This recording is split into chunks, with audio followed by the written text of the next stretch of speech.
Welcome to the SDA Housing Podcast, brought to you by NDIS Property Australia. Before starting this episode, we need to provide a general disclaimer. Information contained in this podcast is general in nature only. It does not take into account the objectives, financial situation, or needs of any particular person. You need to consider your financial situation and needs before making any decisions based on the information in this podcast. And you should consider seeking independent and professional advice for your personal circumstances. All right, let's begin. Hello everybody, my name is Min and I'm your co-host today with Debbie from our office. And we are from NDIS Property Australia here in Brisbane, and you're listening to the SDA Housing Podcast, a show that explains, highlights, guides and brings awareness about all things SDA in this ever-changing NDIS world. Debbie, welcome. Thank you, Min. What is today's topic, Debbie? We're talking about what makes us different. Part 1. Part 1. Yes. So we have 3 different podcast episodes on this topic, what makes us different, because there are a lot of things that we want to cover in the potty about how we operate, why we're different, our brand presence in the market with SDA.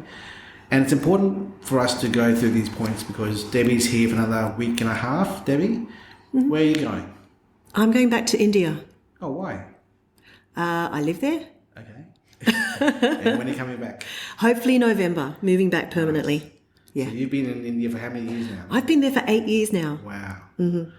So you're coming back for good finally? Coming back for good, yes. Start of a new life. Good. Well, how about you start off the topics there in part 1? Okay.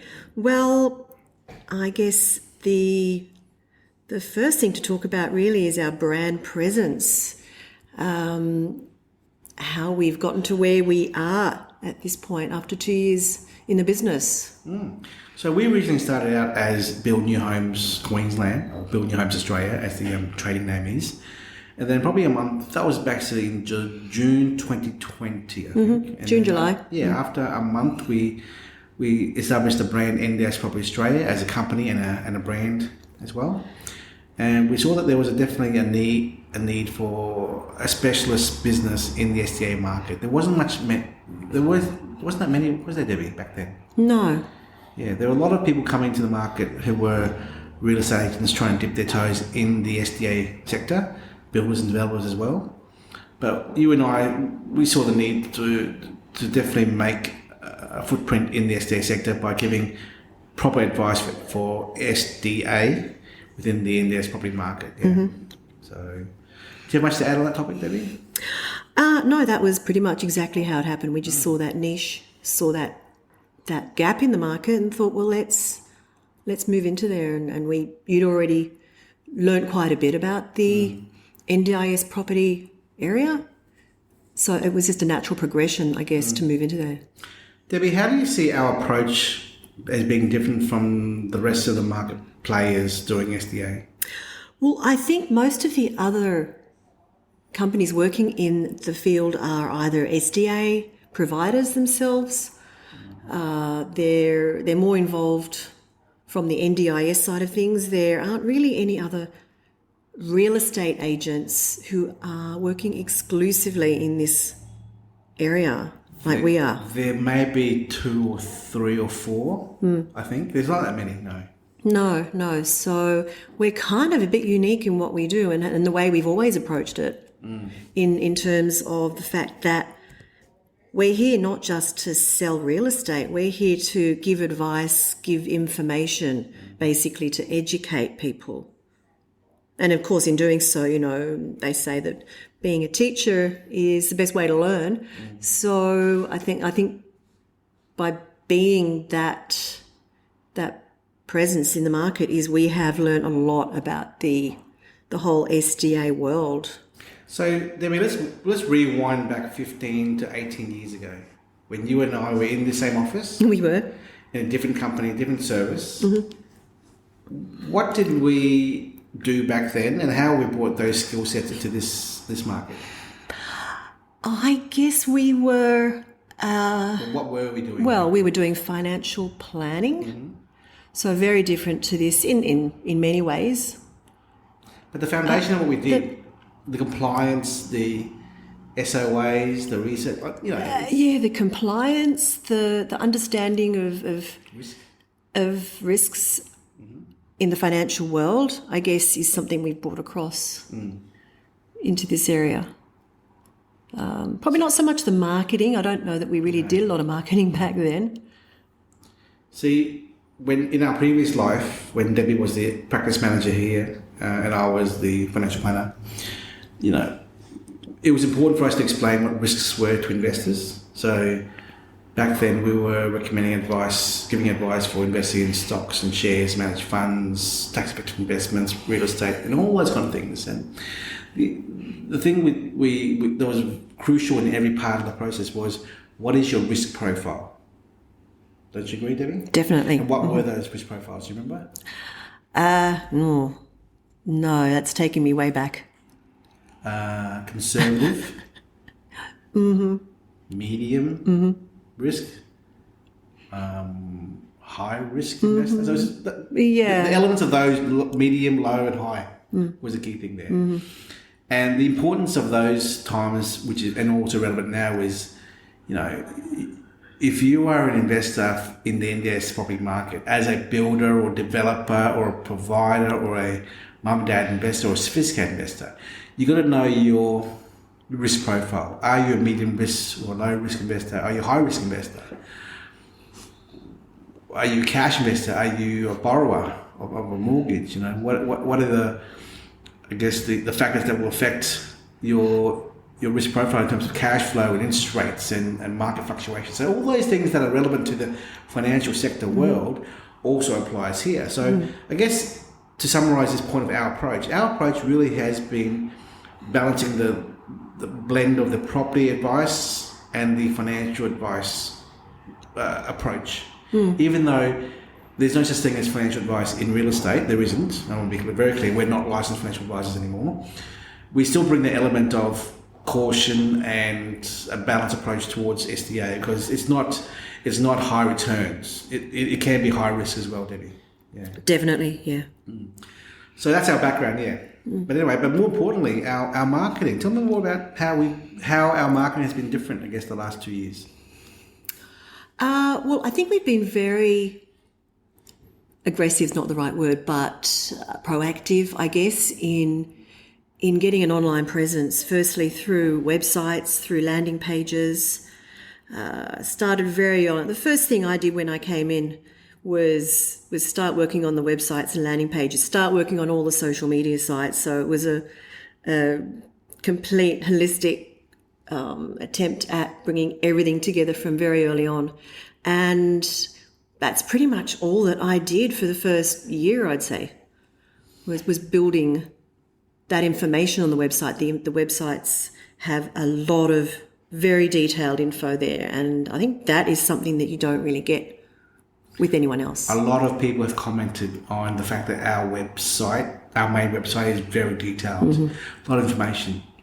Our web host, technical guy, he said that the size of our website is pretty big, isn't it? Yeah, he keeps complaining it's too big.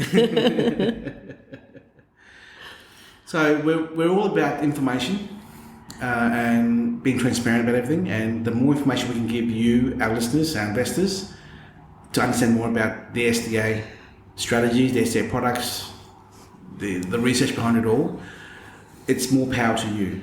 Yeah, because it's our commitment. Moving on, our commitment to you is, we're not here. We're not the traditional real estate business agency where you just sell your product to move on and forget about you.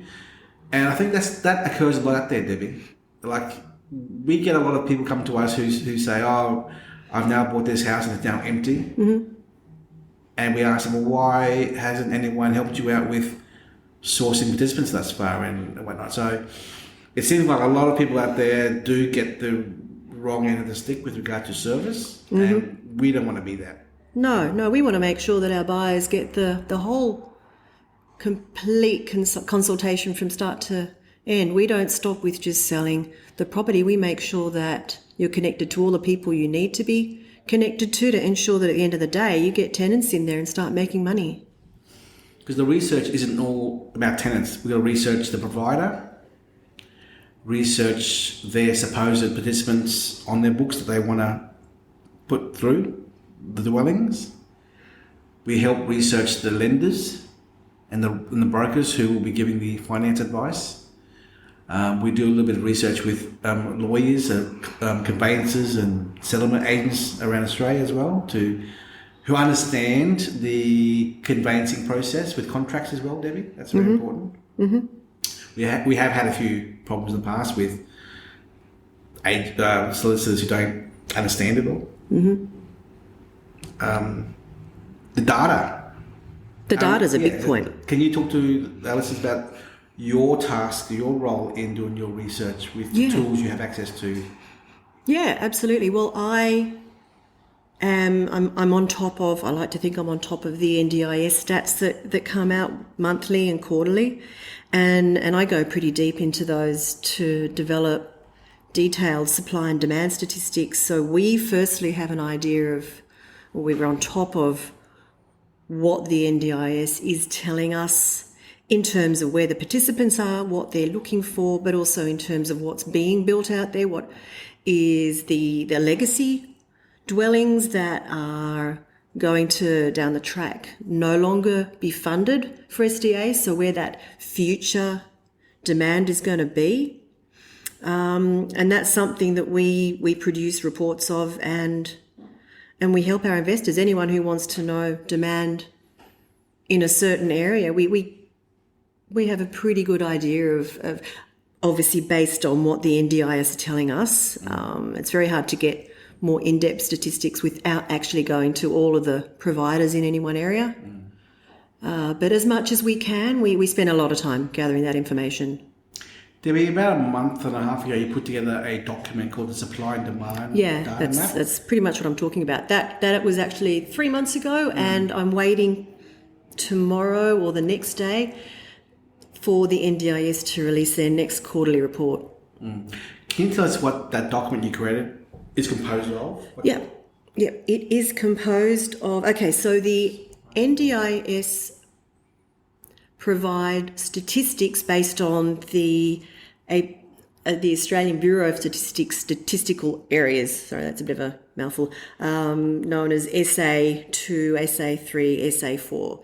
So SA4 is a larger area in Brisbane. Yeah, it's Brisbane. You'd have maybe 4 or 5 SA4 regions, North Brisbane, South Brisbane, East Brisbane, that sort of thing. That's broken down into statistical area 3, which would then, North Brisbane might have 5 or 6 areas grouped into different suburbs that are SA3. Some of the information the NDIS put out are based on the SA3 stats, so that's a bit more detailed. Unfortunately, some of it is only available at the SA4 level. So I compile all that information. I break it down at the moment to the SA4 level because that's the sort of common denominator there. The NDIS are promising to break those stats further down into the SA3 for more information. So what I get is the current participants in the areas, the ones who are living in SDA, the ones who are looking for an SDA home, and the ones who are living in an SDA but looking for an alternate home. Then I also get the information on the current SDA dwellings in any area. That can be broken down into whether they're for 1 participant, 2 participant, 3 participant or more, like the group homes. It's also broken down into whether it's high physical support, robust, improved livability or fully accessible.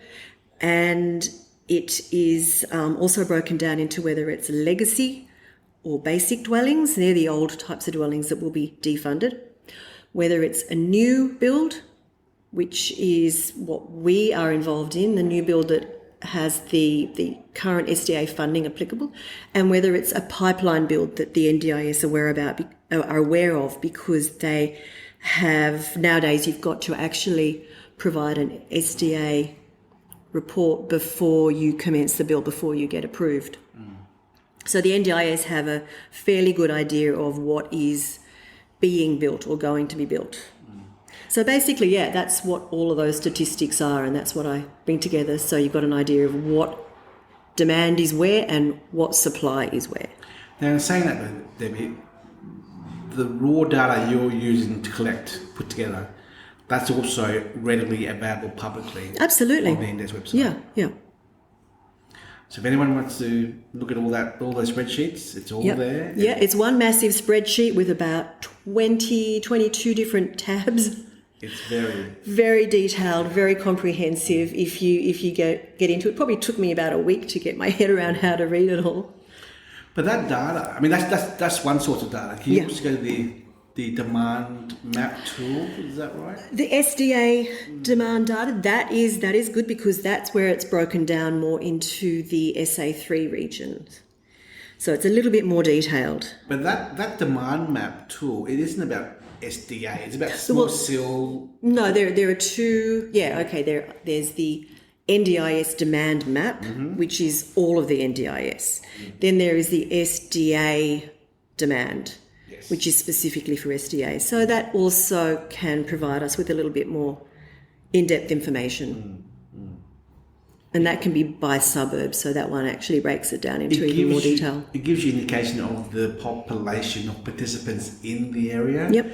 Not necessarily SDA participants, but it gives you, that's a good guide. It's a very good guide because as the NDIS has said, they expect that 6% of all NDIS participants are going to be eligible for SDA funding. So if you look at any one area in the NDIS demand map and there are 10,000 participants, you know that 6% of those are likely to have SDA funding, and that's your SDA cohort. That 6% is an average. I've seen areas in Melbourne, North Melbourne, East Melbourne, which are 7-8% as well, and Queensland being more of a lower number, being 3 to 4% as well. So it's always an average.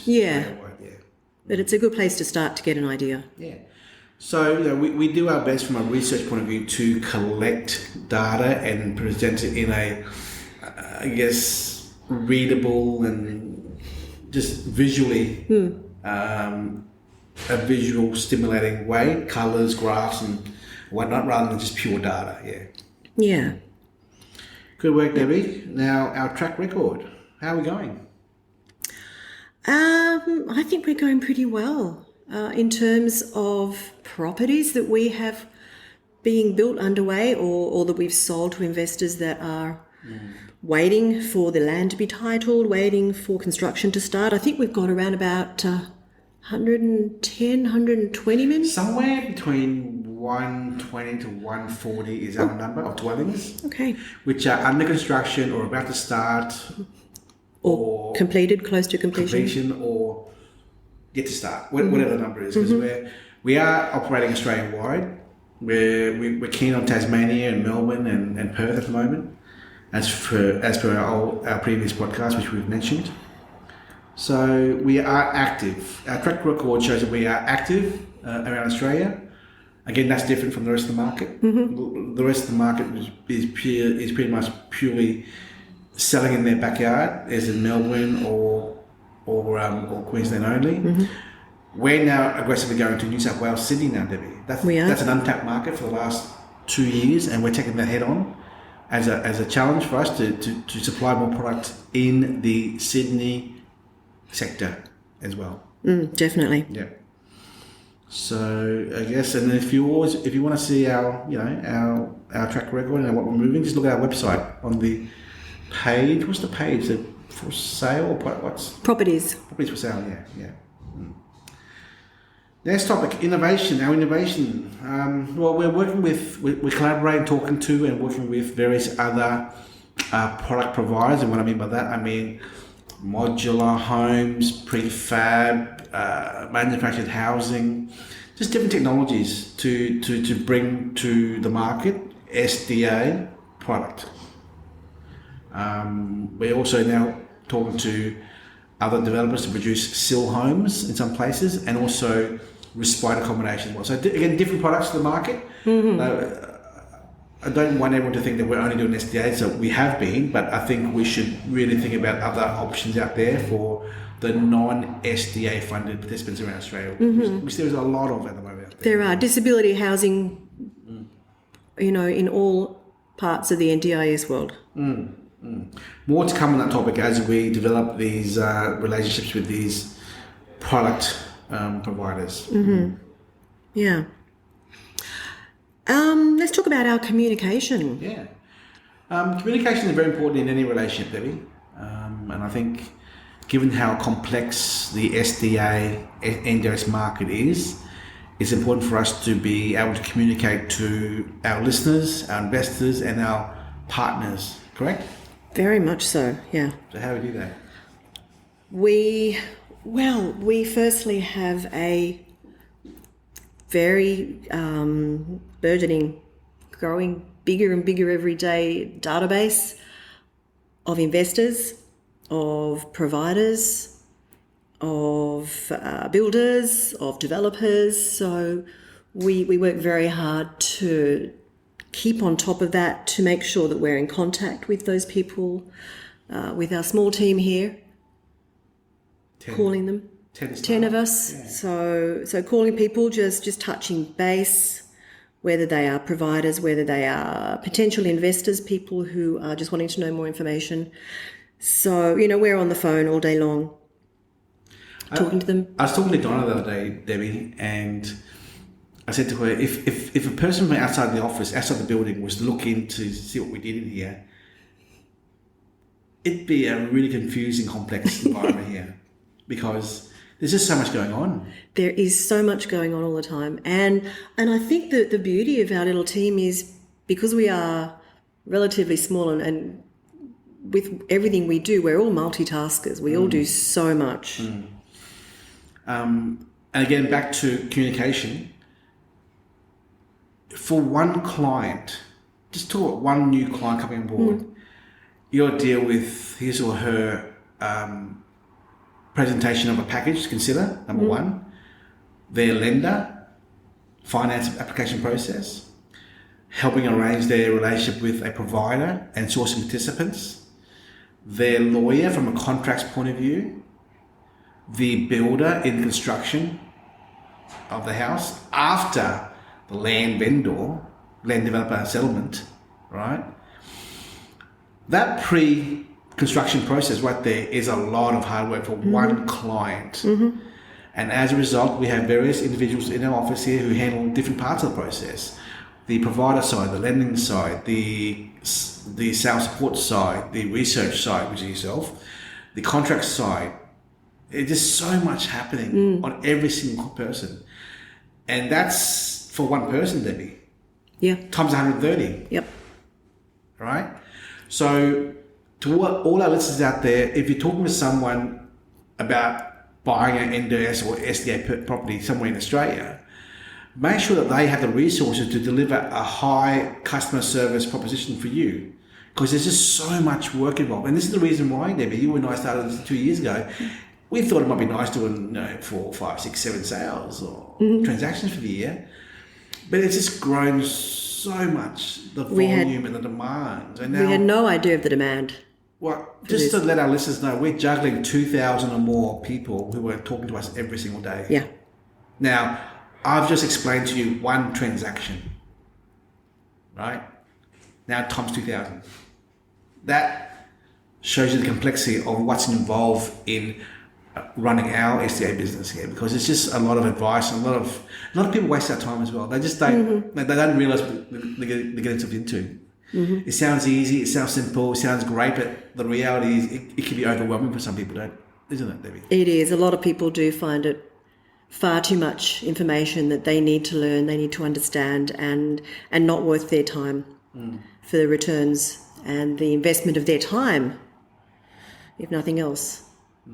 So, but that's what we're here for, is to educate them to get to that point so they know whether it is something they wish to pursue or not. Yeah. And which leads on to the next topic, which is our stock list. Tell us more about that.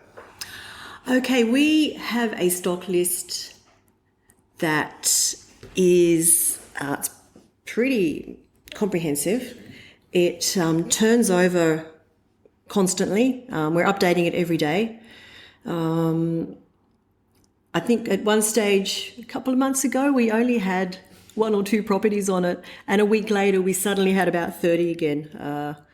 It changes very quickly. So when we are talking to our new investors that are coming in and haven't spoken to us before, one of the first things we will do is send them through a copy of our stock list so they can see what we've got where in Australia, what the sort of prices are, what the sort of returns are that they could expect. We do update these details on the website as well every couple of weeks, but it's certainly only a small selection of what we do have. We've got builders coming to us from around Australia constantly with new options. I did some research recently. There's about 60 builders in Australia doing SDA builds. Mm-hmm. And we're talking to at least 30 of them. Yeah.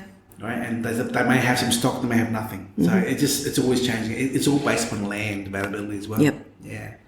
So we've had a lot of comments from the past from people who say, you guys show us your stock list straight away. You have nothing to hide. Yeah. We have nothing to hide. Completely transparent. Some of our clients go to other agents and property aggregators and they say they're always hiding. They won't tell us what they're selling or where it is. And our philosophy is we want as many people to contribute to the movement of the SDA market to produce more product to the Australian disability sector. Because right now, as per the numbers at the SDA conference last fortnight, Debbie, mm-hmm. there are 2,700 brand new dwellings in Australia for SDA.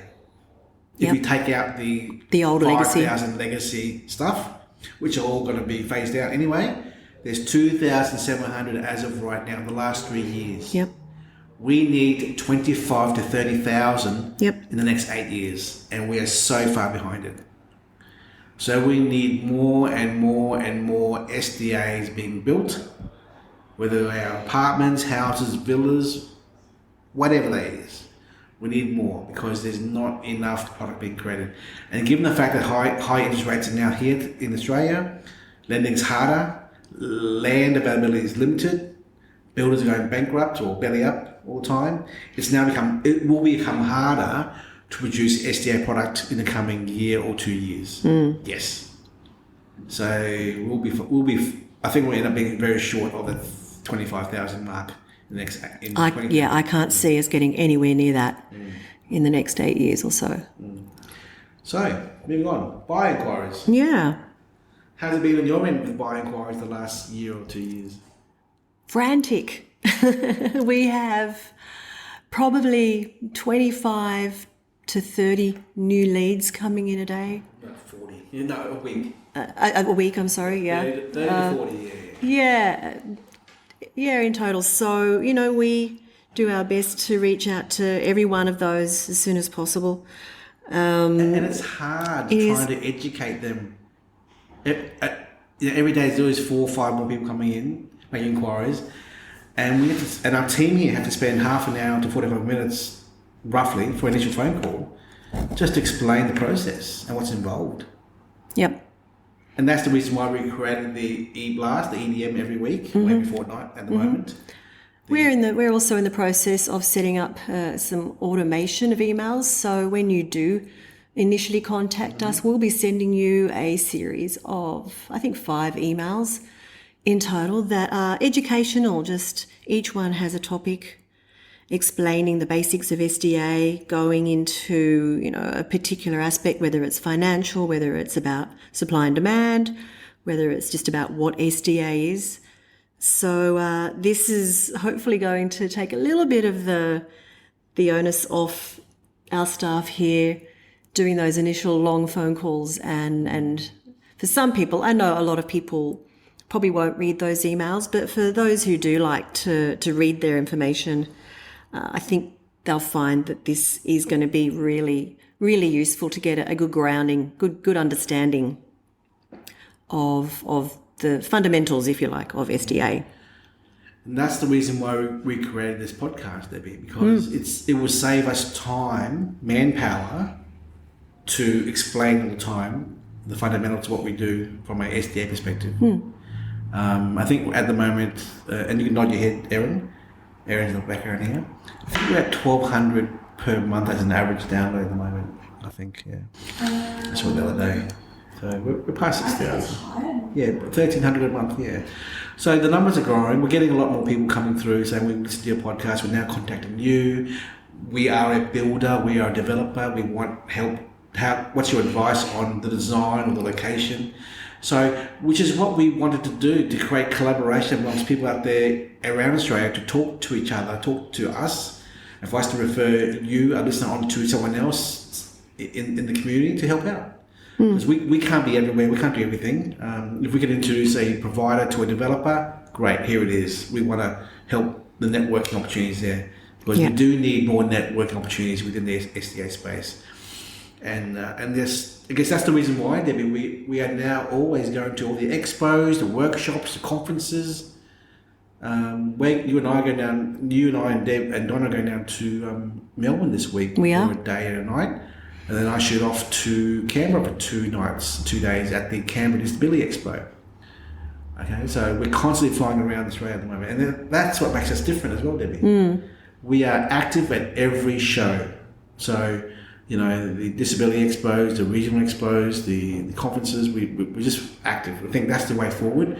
For us to expand our brand and bring awareness to the community, we want to let as many people who are stakeholders in the SDA market to know that we exist and we're here to help, because we want more results in the SDA market.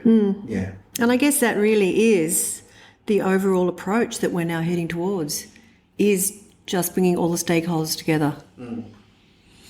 I'm going down to we are all flying down to the Tasmania SDA conference, and from the Sydney conference to the Melbourne conference now, we have a little bit of a following of people, friends we've now met, who are now just coming together and going together to all the conferences, because it's a great opportunity to collaborate together, and it's fun and it's professional as well. So hopefully in the new year we can be more active ourselves as a business here, and going to all the events everywhere in Australia with all the staff here as well.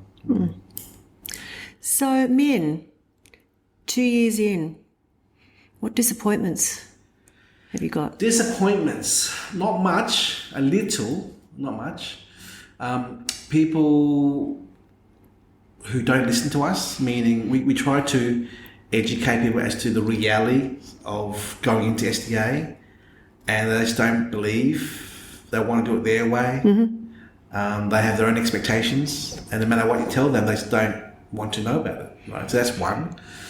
Another would be a lot of agents and real estate people come to us wanting to get involved in the SDA space, put the foot in the water, and unfortunately, in this game, you've got to be all in or not at all. You can't be a part-time consultant in NDIS. There's an old saying, I don't know where I heard it, but part-time effort equals part-time results, right? And in order for a business like ours to deliver a high value proposition of customer service to our clients, we've got to be all in 100%. And that's all we do here. We don't do anything else but NDIS in our business here. Yeah. And that's what makes us stand out from the rest of the crowd. We're fully committed, and it disappoints me when people come to the table thinking they can just do it in a half-hearted fashion, and expect to deliver the results to their clients. Because at the end of the day, what's going to happen is those customers of theirs, the investors, will end up being very disappointed and coming over to us to ask for help. And we see a fair bit of that at the moment. Yeah. Empty houses without providers, lack of advice, wrong designs. You know, it's very important to build the right house with the right design and the right location. And also not be ripped off as well. So disappointment also by the fact that builders out there are taking advantage of investors and overcharging, right? As much as builders and developers can say, you know, it's what the price is, the market is. Yeah, I know. But you know, there are also other builders who say they're price gouging, and it's true. Right? So It is what it is. It's the market, and you know what? In an increasing price market like what we've seen the last year with supply chains and lack of wood and lack of workers, okay, they sustain themselves by overcharging and keeping that buffer to be profitable, but that's business for them. We're merely middle agents in the middle between a client and a supplier of product, and we do our best to give advice where we can.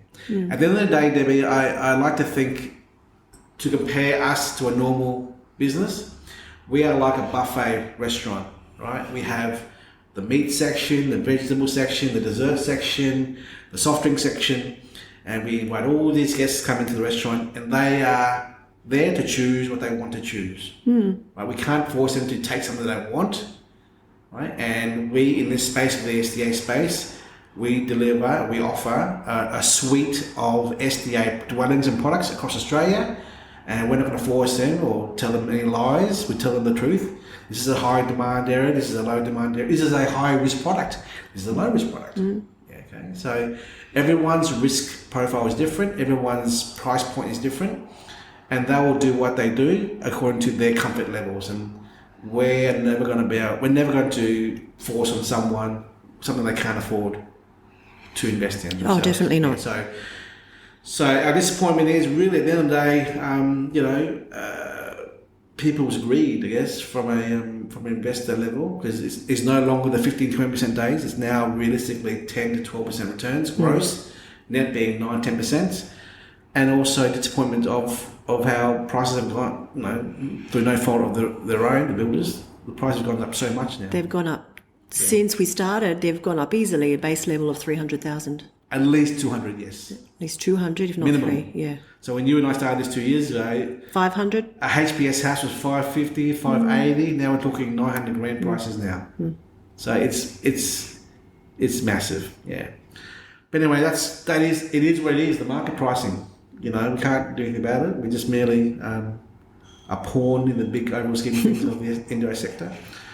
Any final words, Debbie, of this What Makes Us Different Part 1 podcast?